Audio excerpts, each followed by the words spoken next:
اكل النونو من بعد ال6 شهور. الاول عايزين نعرف احنا ليه بناكل النونو من بعد 6 شهور مش بعد ال4 شهور. طيب دي مدارس ودي مدارس، يعني في ناس بتتبع المدارس اللي بتقول من 4 شهور نبدا ناكل، وفي منظمه الصحه العالميه طبعا اللي احنا ماشيين عليها بتقول ان الاكل من عمر 6 شهور. الفرق في ايه؟ الفرق بيكون في استعدادات الطفل ان هو ياكل عند عمر 4 شهور ولا عمر 6 شهور. دي طبعا بتفرق من طفل للتاني، زي انه بيعرف يرفع رقبته لفوق لو نايم على بطنه، زي انه بيهبش الاكل لما ماما وبابا يجي ياكلوا، زي ان هو بيبلع كويس، زي انه عايز يجرب ويدوق الاكلات الجديده، وطبعا ان يكون بيتقلب كويس، انه بيكون قاعد ساند نفسه علشان لما اقعد واكله ما يشنقش. بس الامن واللي بنكون مطمنين له اكتر هو كلام منظمه الصحه العالميه ان الاكل من بعد ما يكمل ال6 شهور. طبعا طول ما انا مش بوكله انا مش محتاجه ادخل له ميه خالص، فقبل ال6 شهور بيوم انا مش محتاجه اني اشربه ميه لاي سبب من الاسباب.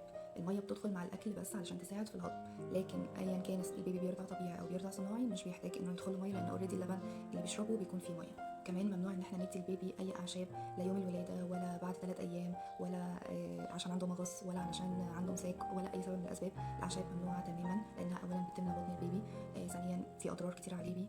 من اول ما البيبي ما بيكمل 6 شهور احنا بنقعد نزوق الاكل ونحايل، بس ما بنجبرش البيبي ابدا على انه ياكل لا نوع ولا كميه نهائي نهائي، لان الموضوع هيجيب نتيجه عكسيه، وحتى لو جعان ممكن بعد كده يعند. ممنوع نهائي ان انا احط اي ملح او سكر على اكل النونو اول سنه، وبعد السنه كمان في حدود معينه، بس انا هتكلم عن قبل السنه تحديدا في الفيديو ده. ممنوع نهائي السيريلاك بكل اطعمته، بالجاهز بالمتحضر باللي بطعم الرز بالحاجات دي كلها، حتى لو نوع نظيف. مش حابه برضه اذكر اسماء، بس كل الحاجات دي ملهاش اي لازمه، ما بتفيدش الطفل، فيها كم اضرار رهيب، مش بس ما بتفيدش الطفل لا كمان مضره.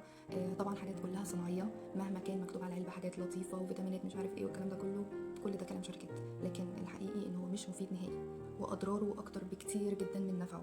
ده غير كمان انها بتخلي الطفل يعرف طعم الحاجات المالحه والحاجات المسكره، وبالتالي يرفض الاكل الطبيعي بتاع البيت اللي زي الخضار وزي الحاجات اللي مش ما فيهاش ملح ما فيهاش سكر، وبالتالي هيكون طفل انتقائي وهيغلبك جدا، وتدريجي هيبدا يتعود على الاكلات دي ويرفض الاكلات العاديه بتاعه البيت. فهنبقى دمرنا كل حاجه لمجرد ان احنا استسهلنا واخدنا حاجه سهله التحضير او حاجه اشتريها واجهزها بالميه وخلاص. لما هاجي ادخل خضار وفاكهه انا محتاجه ان الطفل ياخد الفاكهه بالالياف بتاعتها المفيده بتاعه الجسم، ما ياخدش العصير صافي. فحتى لو انا عامله عصير فريش في البيت بلاش اديه للطفل، علشان اولا بيملى معدته، ثانيا بياخد السكر صافي مش الالياف بتاعه الفاكهه المفيده. اللي مسموح ان انا ممكن اعمل سموثي لانها بتتعمل بالفاكهه بالالياف بتاعتها الطبيعيه، بس في توقيتات معينه اتكلم عنه في كورس لوحده. ببدا كميه الاكل بتاعتي بحوالي معلقه او معلقتين صغيرين خالص، وبتزيد بالتدريج على حسب قابليه النونو، على حسب عدد المرات اللي انا بقدم له اكل فيها. في اطفال بتكون في البدايه حابه ان هي كل شويه تجرب اكل، فممكن مثلا بدل ما بتاكل 3 وجبات بتاكل 5 وجبات، بس هي نفس الكميه فبنقسمها. يعني لو انا باكل الطفل مثلا معلقه صغيره او معلقتين في الوجبه، فممكن في الوجبه الواحده يوافق على معلقه او نص معلقه بالكتير، يجي بعد ساعتين عايز تاني فاديله النص التاني، يبقى هو كانه قسم مثلا وجبه الفطار او وجبه الغداء على 2. طبعا احنا في البدايه بنقعد نجرب بس بشكل عشوائي بدون روتين بدون مواعيد، لان احنا لسه بندوقه الاكل، فمجرد ما بيطلب بنديله، وبعد كده هنبقى نحط روتين. المهم اني اكون عارفه ان الطفل من 6 شهور لحد سنه انا بعرفه على الاكل، لكن الغذاء بتاعه الاساسي هو الرضاعه. يعني ما استغناش عن اللبن في مقابل ان هو اكل النهارده كويس فخلاص مش محتاج انه يشرب لبن لحد ما يتفطم منه، لا، لحد السنه الرضاعه مهمه جدا سواء طبيعي او صناعي.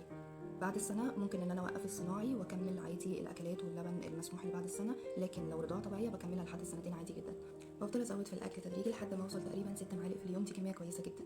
اقل منها شويه ازيد منها شويه مفيش مشكله. كل صنف ببدا ادخله للنونو بجربه الاول 3 ايام علشان اعرف عنده حساسيه منه ولا لا، فما ينفعش ادخل صنفين مع بعض لان لو جات له حساسيه انا مش هعرف من انهي نوع، فكل نوع اجربه على الاقل 3 ايام علشان اطمن انه مفيش منه اي حساسيه، وابدا ادخل معاه نوع تاني جديد عادي. يعني جربت صنف لقيت مفيش منه حساسيه بعد 3 ايام ادخل معاه صنف جديد، مش شرط ان انا ادخل الصنف الجديد ده لوحده، فخلاص انا اتاكدت ان الصنف الاولاني مفيهوش اي مشكله فدخل الصنف التاني معاه تمام. لو حصل حساسيه يبقى ده من الصنف التاني مش من الاولاني اكيد.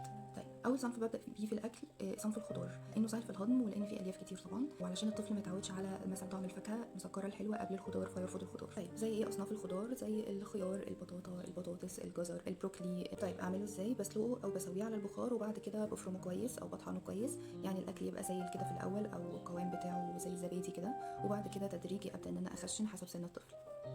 ولادنا امانه ولازم نحافظ عليهم حتى لو هنتعب شويه. طمطم اشطر ماميز.